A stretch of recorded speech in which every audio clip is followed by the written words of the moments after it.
Good morning all of you. हम पढ़ रहे थे चैप्टर नंबर 7 मोबाइल की आत्मकथा। जो आत्मकथा थी ये समाप्त हो गया, इसके क्वेश्चन आंसर भी हो चुके हैं। अब हम पढ़ेंगे समाचार लेखन। तो ये आप लोग निकाल लीजिए पेज नंबर 70, है ना। पेज नंबर 70 में जो है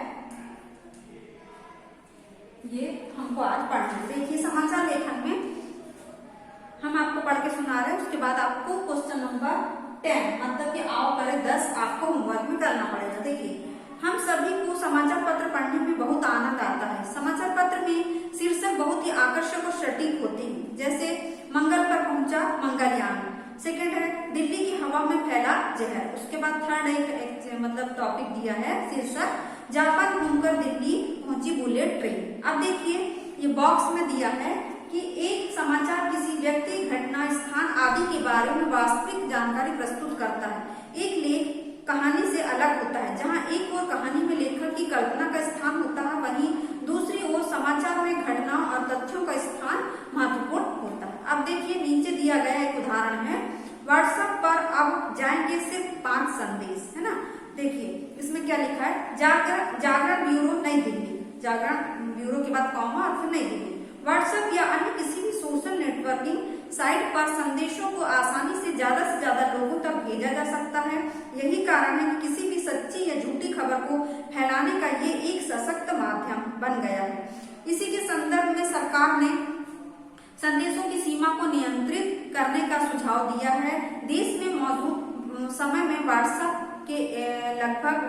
ऐप के लगभग 25 करोड़ से ज्यादा उपयोग करता है, यानी कि 25 करोड़ से भी ज्यादा लोग इसका उपयोग करते हैं। इन सभी उपयोगकर्ताओं के पास अभी तक असीमित संदेश, फोटो व वीडियो भेजने का विकल्प था, यानी बहुत सारी फोटो हम भेज सकते थे और संदेश भी भेज सकते थे, मैसेज भी भेज सकते थे, इसका विकल्प था। ऐसे में फर्जी खबरों और अफवाहों का तेजी से फैलाव सामान्य है, यानी हम बेकार की खबरें भी एक दूसरे को डाल देते हैं। इसके चलते कई बार फर्जी या अफवाह वाले संदेश लगातार आगे बढ़ जाते हैं। जो अच्छी खबरें वो तो आगे नहीं बढ़ेगी, बल्कि संदेश जो है बेकार के वो आगे बढ़ जाते हैं। सरकार ने देश के विभिन्न हिस्सों में हुई घटनाओं का संज्ञान लेते हुए 3 जुलाई को पहला नोटिस जारी किया। एक नोटिस जारी किया सरकार ने, क्या किया, उस पर कोई सटीक कार्यवाही न होने के अभाव में दूसरी चेतावनी भी सरकार की तरफ से दी गई। यानी एक बार दिया और फिर उस पर कोई चेतावनी का कोई असर नहीं हुआ लोगों पर, उपयोगकर्ताओं पर, तो फिर दूसरे नोटिस दिया। नोटिस में सरकार ने समुचित उपाय नहीं करने को लेकर नाराजगी जताई थी, यानी सही उपाय करो, तो इस प्रकार से लोग नहीं कर रहे थे, तो मतलब सरकार ने नाराजगी जताई। गुरुवार को व्हाट्सएप ऐप को भेजे नोटिस में सरकार ने स्पष्ट तौर पर चेतावनी देते हुए उसकी जिम्मेदारी तय करने को कहा था। साथ ही उसको नए विकल्प तलाशने के निर्देश दिए थे, जिसके तहत संदेश भेजने की सीमा को निर्धारित करने के लिए कहा गया था। यानी संदेश भेजो लेकिन एक सीमित, है ना। जांच पूरी होने के बाद वह उठाए गए कदम के बारे में सरकार को सूचित करेगा। सरकार ने उसे जांच एजेंसियों की मदद मुहैया कराने को भी कहा है। माना जा रहा है कि इलेक्ट्रॉनिक एवं सूचना प्रौद्योगिकी मंत्रालय दूसरे नोटिस पर दिए जाने वाले जवाब से संतुष्ट नहीं होने की स्थिति में कड़ा कदम उठाएगा। व्हाट्सएप ऐप अपने ऐप में कुछ ऐसी तकनीकी बदलाव करने की कोशिश कर रहा है जिससे अफवाहों पर अंकुश लगाया जा सके, मतलब अच्छी ही खबरें जाएं और बुरी बेकार की खबरें ना जाएं, ऐसा सरकार जो है नया कदम उठा रही है। सरकार का कहना है कि यानी जो बुरी खबर उस पर अंकुश या नियंत्रण लगाया जाए। सरकार का कहना है कि अगर व्हाट्सएप ऐप संदेश शुरू करने या फैलाने वाले खास समूह या व्यक्ति का पता लेता है, तो ऐसे में वह उन समूहों को भी पहचान कर सकता है, यानी जो गलत खबर दे रहे हैं, जहां से इस तरह के संदेश फैलाए जा रहे हैं। सरकार की दूसरी चेतावनी के अगले ही दिन व्हाट्सएप ऐप ने कदम उठाते हुए संदेश भेजने की सीमा को सीमित करने की योजना बनाई, यानी सीमित ही संदेश भेजा जाए ताकि बेकार की खबरें ना भेजे हम लोग, है ना। जिसके तहत इस संख्या को 5 तक सीमित कर दिया गया, सिर्फ 5 संदेश भेजो, है ना। इससे किसी समूह में आए या किसी व्यक्ति की तरफ से आए हुए संदेशों को आगे एक बार में केवल 5 लोगों या समूह को भेजा जा सकेगा। व्हाट्सएप की ओर से उठाया गया कदम सराहनीय है। आशा की जा सकती है कि सरकार की ओर से आई चेतावनी और व्हाट्सएप की ओर से उठाया गया तकनीकी कदम अफवाहों को कम करने में कारगर सिद्ध होगा। इस प्रकार से एक क्या बनाया गया है, मैसेज बनाया गया है, संदेश बनाकर लिखा गया साभार दैनिक जागरण। अब देखिए समाचार लेख का प्रारूप या उसमें शामिल होने वाले निम्न बिंदु। सबसे पहले शीर्षक है ना, लेख में सबसे ऊपर शीर्षक दिया जाता है। शीर्षक का उद्देश्य पाठक का ध्यान आकर्षित करना होता है। शीर्षक छोटा व आकर्षक होना चाहिए। फिर सेकंड में नाम है ना, यहाँ लेखक जिसने लेख से संबंधित अनुसंधान और कार्य किया और लेख देने वाली संस्था का नाम होता है। मुख्य अनुच्छेद, इसमें घटना का संक्षिप्त व महत्वपूर्ण विवरण दिया जाता है। उसके बाद विस्तृत अनुच्छेद, यहाँ घटना से संबंधित तथ्यों व जानकारी का विस्तार से विवरण किया जाता है। फिर साक्षात्कार का उद्धरण है ना, यानी साक्षात्कार की मदद से घटना से संबंधित व्यक्तियों से उनके भाव व विचार जाने जाते हैं। किसी व्यक्ति द्वारा कही गई बात का ज्यों की त्यों लिखना उद्धरण कहलाता है ना। जैसे कि हमने यहाँ पर ये डबल इन्वर्टेड कॉमा और ये सिंगल इन्वर्टेड कॉमा, इसको बोलते हैं दोहरा उद्धरण चिन्ह, दोहरा उद्धरण चिन्ह है ना, और इसको बोलते हैं इक खरा उद्धरण चिन्ह, इक खरा उद्धरण चिन्ह। ठीक है, ये दोनों इस प्रकार से होता है। आप एक लेख में एक से ज्यादा व्यक्तियों के उद्धरण लिख सकते हैं। अब है सारांश, यहाँ लेख का सारांश प्रस्तुत किया जाएगा। साथ ही यहाँ लेखक के विचारों को भी स्थान दिया जा सकता है ना। अब है एक वृक्षारोपण से हरी भरी होगी दिल्ली, विशेष संवाददाता, इसके बारे में लिखना था।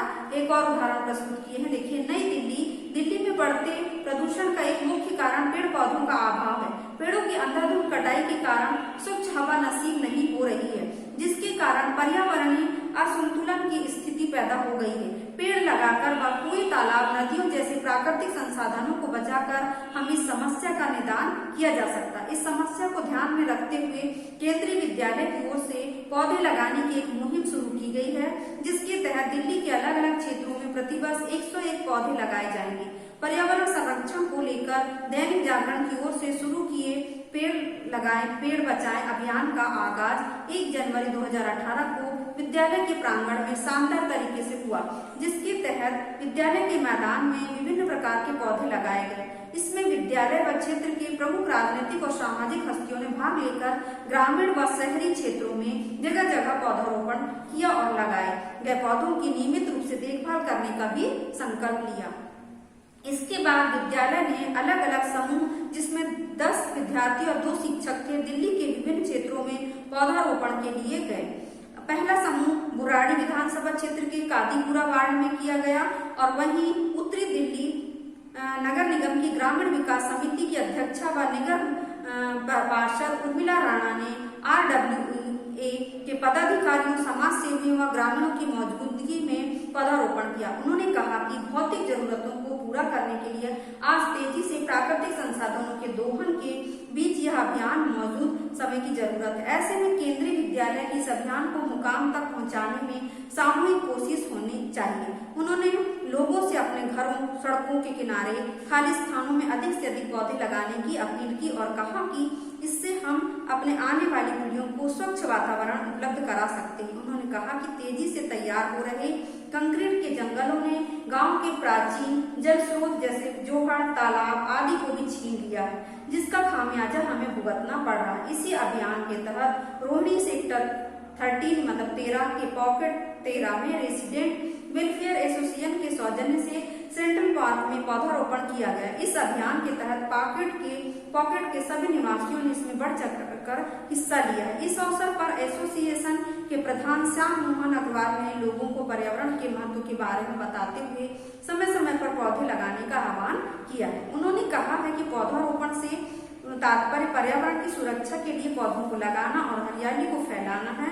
पौधों का उद्देश्य केवल चारों ओर हरियाली लाना ही नहीं, अपितु पक्षियों, जानवर और मनुष्यों के लिए भोजन के रूप में फलों पत्तियों को प्रदान करना भी है।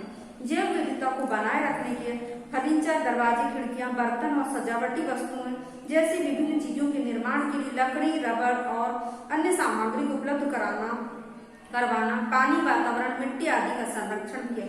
इसलिए इस अभियान के साथ सबको मिलकर हाथ बटाना चाहिए। तो ये जो है दो आपको, एक तो वो व्हाट्सएप पर ज्यादा से ज्यादा बेकार मैसेज न डाले जाए और दूसरा जो है वृक्षारोपण से हरी भरी होगी दिल्ली, तो किस प्रकार हम पौधे लगाएं, उसकी देखभाल क्यों करें और इससे हमको क्या फायदा होगा, इस प्रकार से एक आपको वो बनाना है ना समाचार पत्र। तो आओ करें 10 में उपरोक्त समाचार में शामिल विभिन्न तत्वों जैसे शीर्षक, नाम, मुख्य अनुच्छेद, विस्तृत अनुच्छेद, सारांश वाक्यांश को रेखांकित कीजिए और जो है एक लेख आपको बनाना है। अगर आपको बनेगा तो बनाइए, नहीं तो फिर हम आपको एक बना के सेंड करेंगे, फिर आपको दूसरा बनाना पड़ेगा। आज की कक्षा हम यही समाप्त कर रहे हैं। धन्यवाद बच्चों।